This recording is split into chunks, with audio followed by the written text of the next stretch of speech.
सद्गुरुदेव शिवमुनि महाराज की जय। मनुष्य भगवान की जय।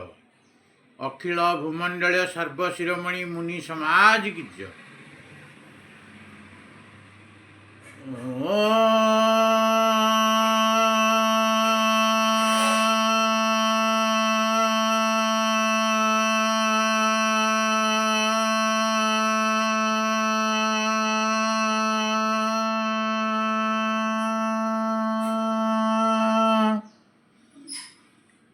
ମୁଁ ଆଜି ସର୍ବପ୍ରଥମେ ଆତ୍ମଦେବଙ୍କୁ ସ୍ତୁତି କରି ଆତ୍ମଜ୍ଞାନ ବିଷୟରେ କିଛି ଆଲୋଚନା କରିବାକୁ ଯାଉଛି। ତତ୍ସଙ୍ଗେ ସଙ୍ଗେ ସମସ୍ତ ମୁନି ମୁନିମତି ଓ ଜିଜ୍ଞାସୁ ଜନତା ଜନାର୍ଦ୍ଦନଙ୍କୁ ମୋର ସତ୍ପ୍ରେମ ଯାଇଛି। ଆଜି ଆମେ ସୃଷ୍ଟି ବିଜ୍ଞାନ ବିଷୟରେ ଆଲୋଚନା କରିବା। ସୃଷ୍ଟିର ଉତ୍ପତ୍ତି ସମ୍ପର୍କରେ ମତବାଦୀ ପୁସ୍ତକ ଗୁଡ଼ିକରେ ଯାହା କିଛି ଲେଖାଯାଇଅଛି ସବୁ ଅସତ୍ୟ, ଭ୍ରମପୂର୍ଣ୍ଣ ଓ ପ୍ରମାଣହୀନ ଅଟେ। ଧାର୍ମିକ ପୁସ୍ତକ ଉପରେ ତର୍କ କରିବାକୁ ଲୋକମାନେ ପାପ ବୁଝନ୍ତି। ଗୋଟିଏ ମତବାଦୀ ପୁସ୍ତକ ଅଛି ସତ୍ୟାର୍ଥ ପ୍ରକାଶ। ଏଥିରେ ଯାହା ଲେଖା ଅଛି ତାର ଭାବାର୍ଥ ହେଉଛି ସୃଷ୍ଟିର ଆରମ୍ଭରେ ଯେତେବେଳେ ମଣିଷ ନଥିଲେ ତାଙ୍କ ଈଶ୍ୱର ବିନା ସ୍ତ୍ରୀ ପୁରୁଷରେ ବହୁତ ମଣିଷଙ୍କୁ ଉତ୍ପନ୍ନ କରିଥିଲେ। ସେମାନେ ସ୍ୱାସ୍ଥ୍ୟବାନ, ମୋଟା, ତାଗଡ଼ା, ହୃଷ୍ଟପୁଷ୍ଟ ଓ ଯୁବା ଥିଲେ, କିନ୍ତୁ ପୁତ୍ର ସନ୍ତାନ ନଥିଲେ। ପ୍ରାଣୀର ପିଞ୍ଜରାରୁ ଖୁଦା ଅନ୍ୟମାନଙ୍କୁ ତିଆରି କରିଥିଲେ। ମାଟି ମୁଠେ ନେଇ ଖୁଦା ଫିଙ୍ଗି ଦେବାରୁ ଆଦମ ତିଆରି ହୋଇଗଲା। ଖୁଦା କୁନି ହୋଇଯାଉ କହିଦେବାରୁ ସାରା ସଂସାର ହୋଇଗଲା। ଈଶ୍ୱରଙ୍କ ଆତ୍ମା ପ୍ରଥମେ ପାଣିରେ ଭାସୁଥିଲା। ସେ 6 ଦିନରେ ସୃଷ୍ଟିକୁ ତିଆରି କଲେ। ସେ ଥକିଯିବାରୁ 7 ଦିନରେ ରବିବାର ଦିନ ବିଶ୍ରାମ ନେଲେ। ଏଥିରୁ ଜାଣିପାରିବା ତାଙ୍କ ଈଶ୍ୱର କେତେ ଶକ୍ତିମାନ ଥିଲେ ଯେ 6 ଦିନ ପରିଶ୍ରମ କରି ସେ ଥକା ହୋଇପଡ଼ିଲେ, ତାପରେ ସେ ବିଶ୍ରାମ ନେଲେ।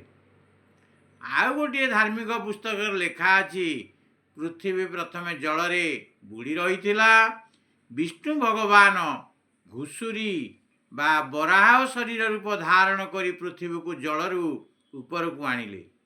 ଈଶ୍ୱର ସଂକଳ୍ପ ମାତ୍ରକେ ମାଠିଆରୁ, ପଦ୍ମଫୁଲରୁ ଓ ପାଣିରୁ ବାହାରୁଥିଲେ। ବେଳେବେଳେ ଯୁବା ପଣ୍ଡିତମାନେ ମଧ୍ୟ ସେଥିରୁ ବାହାରି ପଡ଼ୁଥିଲେ। ଗୋଟିଏ ମାଙ୍କଡ଼ ସୂର୍ଯ୍ୟଙ୍କୁ ଗିଳିଦେଲା। ସୂର୍ଯ୍ୟଙ୍କ ଠାରୁ ଗୋଟିଏ ପୁଅ ଜନ୍ମ ହେଲା। ଏହିପରି ଅନେକ ମିଛ ଓ ଅସମ୍ଭବ କଥା ଧାର୍ମିକ ପୁସ୍ତକ ଗୁଡ଼ିକରେ ଲେଖାଯାଇଅଛି। ଏହିସବୁ ଗ୍ରନ୍ଥର ପ୍ରତିଷ୍ଠା ପାଇଁ ଏହାକୁ ଧର୍ମଗ୍ରନ୍ଥ କହନ୍ତି, କିନ୍ତୁ ସତ କହିବା ଲୋକଙ୍କୁ ନାସ୍ତିକ କହନ୍ତି ଓ ଏହିପରି ମିଛ କଥା କହୁଥିବା ଭଣ୍ଡକୁ ଆସ୍ତିକ ବା ଭକ୍ତ କହନ୍ତି। ଯଦି ବାପ ମା ନଥାଇ କେଉଁଠି ଗୋଟିଏ ମଣିଷ ଆଜି ପର୍ଯ୍ୟନ୍ତ ଉତ୍ପନ୍ନ ହୋଇନାହିଁ, ତେବେ ଆମେ କିପରି ମାନିବା ଯେ ବିନା ବାପ ମାରେ କେବଳ ଯୁବା ଉତ୍ପନ୍ନ ହେଲେ ଓ ସଂସାର ଉତ୍ପନ୍ନ ହେଲା?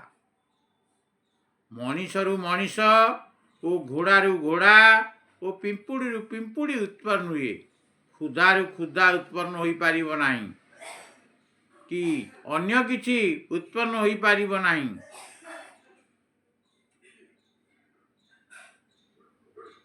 ଖୁଦାରୁ ଖୁଦା ଉତ୍ପନ୍ନ ହୋଇପାରିବ, କିନ୍ତୁ ଅନ୍ୟ କିଛି ନୁହେଁ। ଈଶ୍ୱର କେବେ ବି ମଣିଷକୁ ସୃଷ୍ଟି କରିନାହାନ୍ତି। ଈଶ୍ୱର ସମସ୍ତ ବ୍ୟକ୍ତିଙ୍କର ବାପା ନୁହନ୍ତି। ସଂସାରରେ ଏପରି କେହି ବାପ ନାହିଁ ଯିଏକି କାହାରି ପୁଅ ହୋଇନଥିବ। ସଂସାରରେ ଏପରି କୌଣସି ଗୋଟିଏ କାର୍ଯ୍ୟ ନାହିଁ ଯାହା କି ବିନା କାରଣରେ ହୁଏ। ଯଦି ଈଶ୍ୱର କୌଣସି ମଣିଷର ବାପ ଅଟନ୍ତି, ତେବେ ପଚାରିବାକୁ ହେବ ଯେ ଈଶ୍ୱରଙ୍କର ବାପ କିଏ? ଯଦି ଈଶ୍ୱର ବିନା ବାପରେ ହୁଏ ତେବେ ଅନ୍ୟ କେହି କାହିଁକି ବିନା ବାପରେ ହେଉନାହିଁ?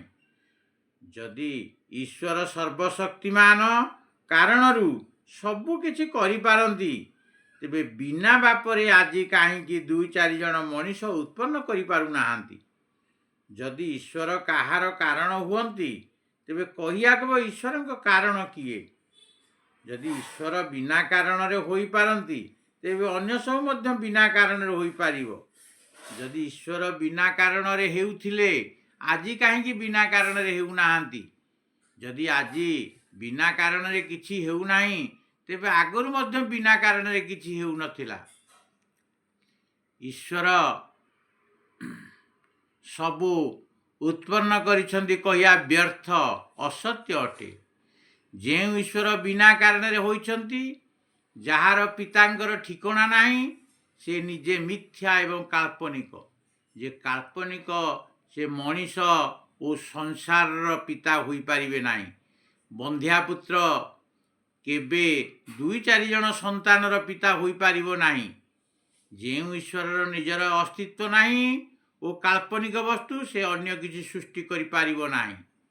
ବିନା କାରଣରୁ ଓ ବିନା ପିତାରୁ କେହି ହୋଇପାରିବେ ନାହିଁ। ତେଣୁ ମତବାଦୀମାନେ ସଂସାରର ପିତା ଓ କାରଣ ପାଇଁ ଈଶ୍ୱରଙ୍କୁ ମାନୁଛନ୍ତି, ମାତ୍ର ସେମାନେ ଏଇଠାରୁ ଆଗେଇଲେ ନାହିଁ। ଯଦି ଈଶ୍ୱର ବିନା କାରଣରୁ ଅଛନ୍ତି ତେଣୁ ଆଜି ମଧ୍ୟ ସେ ନିଖୋଜ ହୋଇଯାଉଛନ୍ତି। ତେଣୁ ଆଜି ପର୍ଯ୍ୟନ୍ତ ତାଙ୍କୁ କେହି ଦେଖିପାରିନାହାନ୍ତି।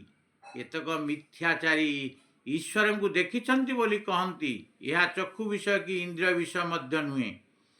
ତେଣୁ ଏହା କାଳ୍ପନିକ ଅଟେ। ଗପୁଡ଼ିମାନେ ଇନ୍ଦ୍ରିୟମାନଙ୍କ ସାହାଯ୍ୟ ନ ନେଇ କାହାକୁ କିପରି ଦେଖିପାରିଲେ, ଜାଣିପାରିଲେ ବା ପ୍ରତ୍ୟକ୍ଷ କରିପାରିଲେ? ସୁତରାଂ ଏହା ନିଜେ ଓ ନିଜର ଆତ୍ମା ଅଟେ। ଆମେ ଏଠାରେ ଠିଆ ହୋଇଛୁ, ବିନା ଇନ୍ଦ୍ରିୟରେ ଜାଣୁ। ଆଖି ବନ୍ଦ କରିଦେଲା ପରେ ବି ଅନ୍ଧାରରେ ଆଖିକୁ ଦେଖା ନ ଗଲେ ବି ଆମେ ଜାଣୁ ଏଠାରେ ଆମେ ଅଛୁ। କିନ୍ତୁ ଯେ ନିଜେ ନାହିଁ ସେ କିପରି ଅନ୍ୟକୁ ସୃଷ୍ଟି କରିବ? ମଣିଷ ଗୋଟିଏ ପିମ୍ପୁଡ଼ି ବା ମାଛିକୁ ସୃଷ୍ଟି କରିପାରିବ ନାହିଁ। ପିମ୍ପୁଡ଼ିରୁ ପିମ୍ପୁଡ଼ି ଓ ମାଛିରୁ ମାଛି ସୃଷ୍ଟି ହୁଏ। ଯଦି ଆମ୍ବ ଗଛ ଈଶ୍ୱରଙ୍କ ଠାରୁ ସୃଷ୍ଟି, ତେବେ ସେ ଈଶ୍ୱର ନୁହେଁ, ତାହା ପ୍ରକୃତରେ ଆମ୍ବ ମଞ୍ଜି ଥିଲା। ଆମ୍ବ ଈଶ୍ୱରଙ୍କ ଠାରୁ ଉତ୍ପନ୍ନ ନ ହୋଇ କାହିଁକି ମଞ୍ଜିରୁ ଉତ୍ପନ୍ନ ହୁଏ ବୋଲି ପଚାରିବାରୁ ଜଣେ କହିଲେ, ଈଶ୍ୱର ସମସ୍ତଙ୍କର ବିହନ ବା ମଞ୍ଜି, ତେଣୁ ସମସ୍ତେ ତାଙ୍କଠାରୁ ଉତ୍ପନ୍ନ ହୋଇଛନ୍ତି। କେବଳ ଗୋଟିଏ ଆମ୍ବ ମଞ୍ଜିରୁ ଆମ୍ବ, ମହୁଲ, ତେନ୍ତୁଳି, ପଣସ ଓ ଜାମୁ ଆଦି ସବୁ ଉତ୍ପନ୍ନ ହୋଇପାରିବ ନାହିଁ। ଧାନ ଶସ୍ୟରୁ ଗହମ ଓ ଚଣା ଉତ୍ପନ୍ନ ହୋଇପାରିବ ନାହିଁ। ଗୋଟିଏ ପ୍ରକାର ମଞ୍ଜିରୁ 2 ପ୍ରକାର ଗଛ ହୋଇପାରିବ ନାହିଁ। ତେଣୁ ଈଶ୍ୱରଙ୍କ ଠାରୁ ସବୁ ପ୍ରକାର ଗଛ, ପଶୁ ଓ ମଣିଷ ସୃଷ୍ଟି ହେବା କହିବା ମୂର୍ଖାମି ଅଟେ। ଯଦି ଈଶ୍ୱରଙ୍କ ଠାରୁ କିଛି ଉତ୍ପନ୍ନ ହୁଏ ତେବେ ତାହା ମଧ୍ୟ ସେ ଈଶ୍ୱର ବ୍ୟତୀତ ଅନ୍ୟ କିଛି ହୋଇପାରିବ ନାହିଁ। ଈଶ୍ୱରଙ୍କ ଠାରୁ ମଣିଷ ଅନ୍ୟ ଦ୍ୱିତୀୟ ପ୍ରାଣୀ ଓ ଅନେକ ତତ୍ତ୍ୱ କେବେ ସୃଷ୍ଟି ହୋଇନାହିଁ। ପ୍ରାଚୀନ କାଳରେ ଓ ବର୍ତ୍ତମାନ ପିମ୍ପୁଡ଼ି ଓ ଛେଳିରୁ ଛେଳି, ଆମ୍ବ ଗଛ ଆମ୍ବ ମଞ୍ଜିରୁ ଉତ୍ପନ୍ନ ହେଉଥିଲା ଓ ହେଉଅଛି। ଈଶ୍ୱର ଓ ଜୀବକୁ ପ୍ରାୟ ସମସ୍ତେ ଅନାଦି ମାନୁଛନ୍ତି, ତେବେ ସଂସାର ରହିଯାଉଛି। ଯଦି ଈଶ୍ୱର ଅନାଦି ତେବେ ସଂସାର କାହିଁକି ଅନାଦି ନ ହେବ? ଯେ ପ୍ରତ୍ୟକ୍ଷ ଅଟେ, ଯାହାକୁ ଆପଣ ସାରା ଜୀବନ ଦେଖୁଛନ୍ତି, ଯେ ସଂସାର ଆଗରୁ ଥିଲା, ବର୍ତ୍ତମାନ ମଧ୍ୟ ଅଛି।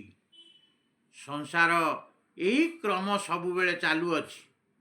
ଏହାର ଆଦି ଓ ଶେଷ ଜଣାଯାଏ ନାହିଁ। ତେଣୁ ସଂସାରର ଏହି କ୍ରମ ଅନାଦି ଅଟେ। ମୁଁ ଏତିକି କହି ମୋର ସତ୍ସଙ୍ଗକୁ ସମାପ୍ତ କରୁଛି। ସମସ୍ତଙ୍କୁ ମୋର ସତ୍ପ୍ରେମ ଜୟ ଜୀବ, ଜୟ ଜୀବ, ଜୟ ଜୀବ।